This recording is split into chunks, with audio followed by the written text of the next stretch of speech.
ನಿನ್ ಕಷ್ಟಕ್ಕಿಂತ ನಿಮ್ಮ ಅಪ್ಪನ ಕಷ್ಟ ಮುಖ್ಯ ಕಣೆ. ನಿನಗೋಸ್ಕರ ಅವ್ರ ಈ ವಯಸ್ಸಿನಲ್ಲಿ ಅದೆಷ್ಟು ಕೊರಗ್ತಿದ್ದಾರೆ ಗೊತ್ತಾ? ನಾನ್ ನಿಮ್ ಮನೆಗ್ ಬಂದಾಗ್ಲಿಲ್ಲ ನಿನ್ನನ್ನು ಮದುವೆಗೆ ಒಪ್ಸು ಅಂತ ನನಗೆ ಅದೆಷ್ಟು ಸಲ ಹೇಳಿದ್ದಾರೆ. ಜ್ಯೋತಿ, ನಾನೊಬ್ರನ್ನ ಮನಸಾರಿ ಪ್ರೀತಿಸಿ ಅವರನ್ನ ಮದುವೆ ಆಗ್ಬೇಕು ಅಂತ ಕನಸು ಕಾಣ್ತಿದ್ದೆ.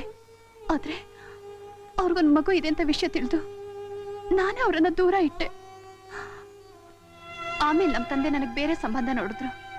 ಮದ್ವೆಗೆ 3 ದಿವಸ ಇದ್ದಾಗೆ ಪೊಲೀಸ್ನವ್ರವನ್ನ ಅರೆಸ್ಟ್ ಮಾಡಿದ್ರು. ಕಾರಣ ಅವನ್ ಕೆಲಸ ಮಾಡ್ತಿದ್ನಲ್ಲ ಬ್ಯಾಂಕ್ನಲ್ಲಿ 50,000 ರೂಪೀಸ್ ಕದ್ನಂತೆ. ಈ ಜೀವನದಲ್ಲಿ ಮದ್ವೆ ಏನೋ ಋಣಾನುಬಂಧನೇ ಇಲ್ಲ ಅಂತ ಕಾಣುತ್ತೆ. ಅದಕ್ಕೆ ಮದ್ವೆ ಆಸೆನೇ ಬಿಟ್ಬಿಟ್ಟೆ. ಅಪ್ಪ, ನಾನು ಆ ಊರ್ ಬಿಟ್ಟು ಈ ಊರಿಗೆ ಬಂದಿದ್ದು ಹಳೆ ವಿಷಯ ಮರೆಯೋಕೆ, ಹೊಸ ಮನುಷ್ಯರಾಗಿ ಬಾಳೋದಿಕ್ಕೆ. ಏನ್ ಹೇಳ್ತಾ ಇದ್ದೀಯಮ್ಮ? ಮನೆಗ್ ಬಂದ್ ಸ್ನೇಹಿತರ ಹತ್ರ ಮದ್ವೆಗೆ ಒಪ್ಸು ಅಂತ ಹೇಳ್ತೀಯಂತಲ್ಲ. ನೋಡಮ್ಮ, ಈ ಪ್ರಪಂಚದಲ್ಲಿ ಗಂಡಸು ಒಂಟಿಯಾಗಿ ಬಾಳ್ಬೋದಮ್ಮ, ಆದ್ರೆ ಹೆಣ್ಣು ಒಂಟಿಯಾಗಿ ಬಾಳೋದು ಬಹಳ ಕಷ್ಟ ಅಮ್ಮ. ಒಂಟಿಯಾಗಿ ಎಲ್ಲಿದ್ದೀನಪ್ಪ? ನೀನಿದ್ದೀಯಲ್ಲ. ನಾನಿನ್ನೆಷ್ಟು ದಿವಸ ಇರ್ತೀನಮ್ಮ? ನಾಳೆ ನಿನ್ನ ನೋಡ್ಕೊಳಕ್ಕೆ ಅಂತ ಒಬ್ಬ ಬೇಡವೆ? ಮದುವೆ ಆಗಬೇಕು, ತಾಯಿ ಆಗಬೇಕು, ಆಗಲೇ ಹೆಣ್ಣನ ಬದುಕು ಪೂರ್ಣ ಆಗೋದಮ್ಮ. ಒಂಟಿ ಬಾಳ ಬದುಕೋದು ಎಷ್ಟು ಕಷ್ಟ ಅಂತ ನೀನು ಈಗ ಅರ್ಥವಾಗೋಲ್ಲಮ್ಮ. ಇನ್ನೂ ಸ್ವಲ್ಪ ಸಮಯ ಕಳೆದ ಮೇಲೆ ಗೊತ್ತಾಗತ್ತೆ. ಹೆಣ್ಣಾಗ್ಲಿ ಗಂಡಾಗ್ಲಿ ದೇವ್ರ ಯೌವನ ಕೊಡೋದು ಮದುವೆ ಆಗಲಿ ಅಂತ. ಆ ಕೆಲಸ ಆ ಸಮಯದಲ್ಲಿ ಆಗದೆ ಹೋಯ್ತು ಅಂದ್ರೆ ಜೀವನವೆಲ್ಲ ವ್ಯರ್ಥವಾಗಿ ಹೋಗುತ್ತೆ. ಆಮೇಲೆ ಕಣ್ಣೀರ್ ಸುರಿಸ್ಬೇಕಾಗತ್ತೆ. ನನ್ನ ಆಸೆ ನಿರಾಸೆ ಮಾಡ್ಬೇಡಮ್ಮ. ಇನ್ನಿನ್ ತಂದೆ ಮಾತನ್ನ ನಡೆಸ್ಕೊಡಮ್ಮ. ಸರಿ. ಹಲೋ ಹಲೋ, ಇಂಟರ್ನ್ಯಾಷನಲ್ ಟ್ರಂಕ್ ಅಸ್ತೇನ್? ಅಂಕಲ್, ನಾನು ಲತಾ. ಸ್ವರ್ಗಕ್ಕೆ ಕನೆಕ್ಷನ್ ಕೊಡಿ ಅಂಕಲ್. ಏನು ಸ್ವರ್ಗಕ್ಕ? ಹೌದು ಅಂಕಲ್, ಅಲ್ಲಿ ನಮ್ಮ ಮಮ್ಮಿ ಇರೋದು. ನಾ ಮಾತಾಡಬೇಕು. ಸ್ವರ್ಗಕ್ಕೆಲ್ಲ ಕನೆಕ್ಷನ್ ಕೊಡಕ್ ಆಗೋದಿಲ್ಲ. ಬೆಳಿಗ್ಗೆ ನಾ ಮಾತಾಡಿದ್ನಲ್ಲ. ನಿನಗೆ ಯಾರೋ ಸುಳ್ಳು ಹೇಳಿರ್ಬೇಕು. ಇಲ್ಲಿ ಸ್ವರ್ಗಕ್ಕೆ ನರಕಕ್ಕೆಲ್ಲ ಕನೆಕ್ಷನ್ ಕೊಡಕ್ ಆಗೋದಿಲ್ಲ. ಓಹೋ, ನೀವು ಹೊಸದಾಗಿ ಕೆಲಸಕ್ಕ ಬಂದಿರಂತ ಕಾಣುತ್ತೆ. ಅದಕ್ಕೆ ನಿಮ್ಗೆ ಗೊತ್ತಿಲ್ಲ. ಆಂಟಿನ ಕೇಳಿ ಹೇಳ್ತಾರೆ. ಏಯ್, ಫೋನ್ ಕೆಳಗಡು. ಇವನು ಯಾವನ್ನೋ ಸಿಡಗಲ ಮೂತಿ ಸುಬ್ಬಣ್ಣ. ನಮ್ ಹೆಡ್ ಮೇಡಮ್ ತರ ರೇಗ್ತಾನೆ ಫುಲ್. ಲತಾ, ಯಾರನ್ನಮ್ಮ ಬೈತಾ ಇದೀಯಾ? Telephone operator. ಯಾಕೆ? ಸ್ವರ್ಗಕ್ಕೆ ಕನೆಕ್ಷನ್ ಕೊಡು ಅಂತ ಆಗಲ್ಲ ಅಂದೆ. ಸ್ವರ್ಗಕ್ಕ? ಆ ಊರಿಗೆ ಟೆಲಿಫೋನ್ ಇಲ್ಲ ಮರಿ. ನನ್ನ ಹತ್ರನೇ ರೀಲ್ ಬಿಡ್ತೀಯಾ? ಬೆಳಗ್ಗೆ ನಾ ಮಮ್ಮಿ ಜೊತೆ ಮಾತಾಡ್ತೀನಿ. ಲತಾ, ಅಪ್ಪನ ಹತ್ರ ಹಾಗೆಲ್ಲ ಸುಳ್ಳು ಹೇಳ್ಬಾರ್ದು ಮರಿ. ನಾನಾಕ ಸುಳ್ಳು ಹೇಳಿ? ಎದುರು ಮನೆ ಆಂಟಿ ನಿತ್ಯ ಅಮೆರಿಕಾಗ ಫೋನ್ ಮಾಡಲ್ವಾ? ಹಾ, ನನ್ನ ಫ್ರೆಂಡ್ ರೂಪಾನಿ ಈ ನಂಬರ್ ಕೊಟ್ಟಿದ್ದು. ಡ್ಯಾಡಿ, ಮಮ್ಮಿ ನನಗೆ ಟೆಲಿಫೋನ್ ಅಲ್ಲಿ ಮುತ್ತು ಕೊಟ್ಲು. ಮಾತಾಡ್ತಾ ಮಾತಾಡ್ತಾ ಅವಳುನೇ ಬಂದು ಬಿಡ್ತು. ನಾನು ಹತ್ತು ಬಿಟ್ಟೆ. Madam, madam. ಏನಮ್ಮ? ಅಮ್ಮವ್ರಿಲ್ವಾ? ಯಾಕೆ? ನಾನು ಸೋಪ್ ಕಂಪ್ನಿಯಿಂದ ಸೇಲ್ಸ್ ಗರ್ಲ್ ಆಗಿ ಬಂದಿದ್ದೀನಿ. ನಮ್ ತುಂಬಾ ಒಳ್ಳೆ ಸೋಪು. ಹೆಸರು ಡ್ರೀಮ್ ಗರ್ಲ್. ನೀವು ಎಲ್ಲಿರ್ತೀರೋ ನಾನು ಅಲ್ಲೇ ಇರ್ತೀನಿ. ನಿಮ್ಮನ್ ಬಿಟ್ಟು ಒಂದ್ ಕ್ಷಣನೂ ಇರಲ್ಲ. ಈ ಜೀವ ಇರೋದೇ ನಿಮ್ಗಾಗಿ. ಈ ಜೀವ ಇರೋದು ನಿನಗಾಗಿ.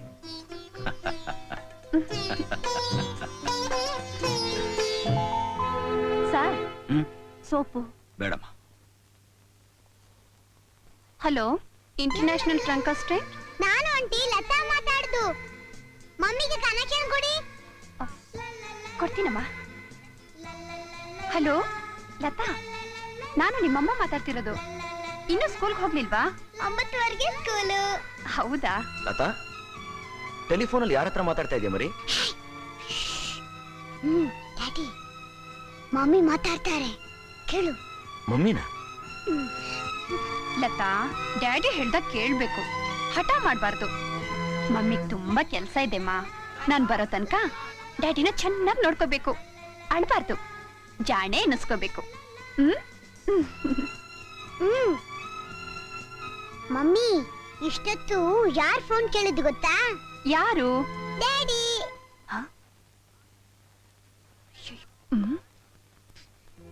ನೀನ್ ಯಾರೋ ಏನೋ ಗೊತ್ತಿಲ್ಲ. ನಿನಗೂ ಈ ಮಗುಗೂ ಯಾವ ಜನ್ಮದ ಋಣಾನು ಬಂದಾನೋ ಏನೋ. ಹೆತ್ತ ತಾಯಿ ಕೊಡ್ದಿರೋ ಸಂತೋಷನ ನೀನ್ ಕೊಡ್ತಾ ಇದೀಯ. ನಿನಗೆ ನಾನು ಯಾವ ರೀತಿ ಕೃತಜ್ಞತೆ ಹೇಳಬೇಕು ಅಂತಾನೆ ನನಗೆ ಗೊತ್ತಾಗ್ತಾ ಇಲ್ಲ. ಆ ದೇವ್ರು ನಿನ್ನ ಚೆನ್ನಾಗಿಟ್ಟಿರ್ಲಿ. ಯಾಕೆ ಡ್ಯಾಡಿ ನಿನ್ನ ಮಮ್ಮಿ ಹತ್ರ ಮಾತಾಡಲಿಲ್ಲ? ಸಂತೋಷಕ್ಕೆ. ನನಗಷ್ಟೇ ಮಮ್ಮಿದೇನ ಕೇಳಿದ ತಕ್ಷಣ ಅಳು ಬಂದ್ಬಿಡ್ತು. ಲತಾ,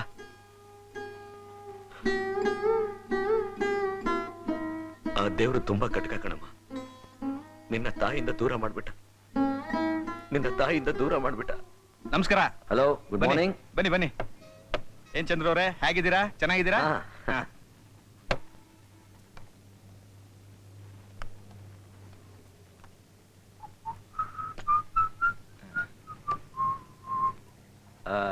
ಇದು ಲೇಟೆಸ್ಟ್ ಆಗಿ ಬಂದಿರೋ ಮೆಡಿಸಿನ್ ಸ್ಯಾಂಪಲ್.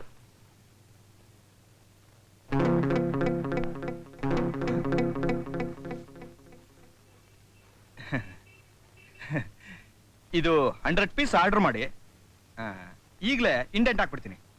100 ಪೀಸಾ? ಓಕೆ. ಬೇರೆ ಏನಾದ್ರು ಬೇಕಾ?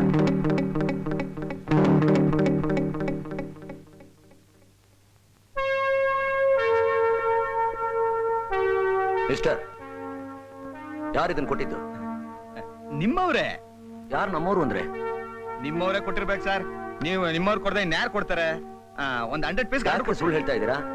ಈ ಮೆಡಿಸಿನ್ ಇವತ್ತೇ ಮಾರ್ಕೆಟ್ಗೆ ಬರ್ತಾ ಇರೋದು. ಈ ಏರಿಯಾಗೆಲ್ಲ ನಾನೇ ಡೀಲ್ ಮಾಡ್ತಿರೋದು. ಯಾರು ಕೊಟ್ಟಿದ್ದು ಅಂತ ಹೇಳ್ಬಿಡಿ. ನಿಮ್ಮವರೇ ಕೊಟ್ಟಿರೋದು ಅಂತ ಹೇಳ್ತಾ ಇದ್ದೀನಿ. ನನ್ನ ಮಾತಿನ ನಂಬಿಕೆನೇ ಇಲ್ವೇ ನಿಮ್ಗೆ? ಮಿಸ್ಟರ್, ಮರ್ಯಾದೆ ಹೇಳಿ, ಯಾರು ಇದನ್ನ ಸಪ್ಲೈ ಮಾಡಿದ್ದು? ರೀ ಬಿಡ್ರಿ, ಕತ್ತನ್ ಪಟ್ಟಿ ಹಿಡ್ಕೊಂಡು ದಾದಾಗಿರಿ ಮಾಡ್ತಾ ಇದ್ದೀರಾ? ಬಿಡ್ರಿ. ಏಯ್, ನಿಜ ಹೇಳ್ದೆ ಇದ್ರೆ ಕತ್ತಿನ ಪಟ್ಟಿಯನ್ನು ಕತ್ತನ್ನ ಹಿಸ್ಕಾಕ್ಬಿಡ್ತೀನಿ. ಹೇಳು, ಯಾರು ಸಪ್ಲೈ ಮಾಡಿದ್ದು? ಹೇಳ್ತೀನಿ ಸರ್.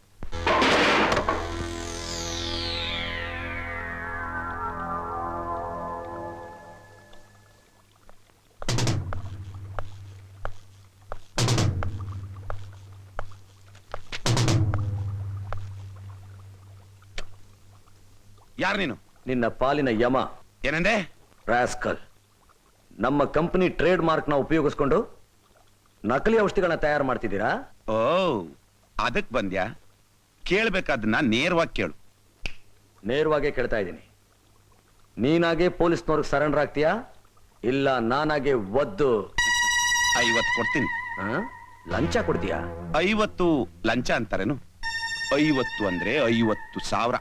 I mean 50,000. ಓ, ಈ ಮೆಡಿಸಿನ್ ಮಾರ್ಕೆಟ್ ನಲ್ಲಿ ಪುಷ್ ಮಾಡ್ತಾರಲ್ಲ ಡಾಕ್ಟರ್ಸ್, ಅವ್ರಿಗೆ ನಾವು ಕೊಡೋದೇ ಅಷ್ಟು. ಈ ಮೋಸ್ಟಲ್ಲಿ ಡಾಕ್ಟರ್ಗಳ ಕೈವಾಡನೂ ಇದೆಯಾ?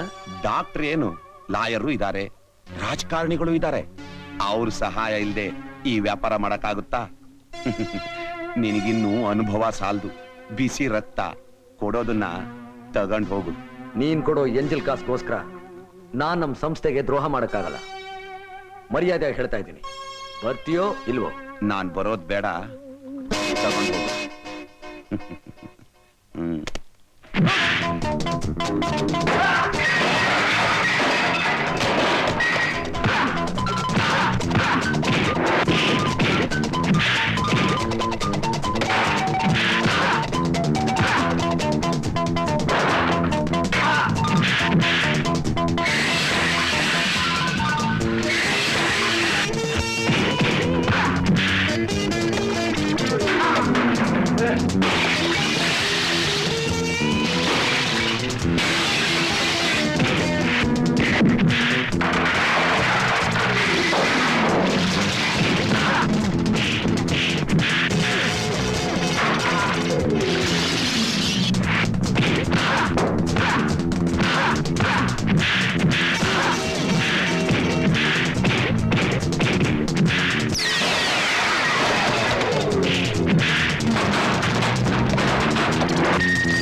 ಇನ್ಸ್ಪೆಕ್ಟರ್, ಇಂಥವನ್ನ ಜೀಪ್ನಲ್ಲಿ ಕರ್ಕೊಂಡು ಹೋಗ್ಬೇಡಿ. ರೋಡ್ನಲ್ಲಿ ಮೆರವಣಿಗೆ ಮಾಡಿಸ್ಕೊಂಡು ಕರ್ಕೊಂಡು ಹೋಗಿ. ಊರಿನ ಜನಗಳೆಲ್ಲ ಕ್ಯಾಕರ್ಸ್ ಉಗಿರಿ.